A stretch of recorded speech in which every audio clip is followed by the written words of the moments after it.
overnight. It was a journey that began way back in 2003. Picture it, the early 2000s, a time of frosted tips and cargo pants, and the birth of this monumental undertaking. It was like a grand road trip, but instead of bickering over the radio station, we had multiple agencies collaborating to gather crucial geological data.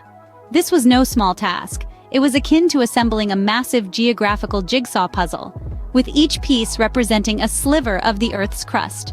A whole host of agencies were involved, each bringing their unique skills to the table. Together, they embarked on this mission. A mission to redefine the boundaries of the U.S. continental shelf.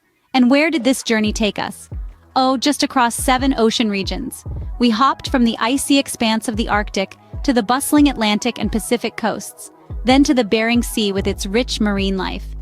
We didn't stop there, though. Onwards, we went to the stunning Mariana Islands, and finally,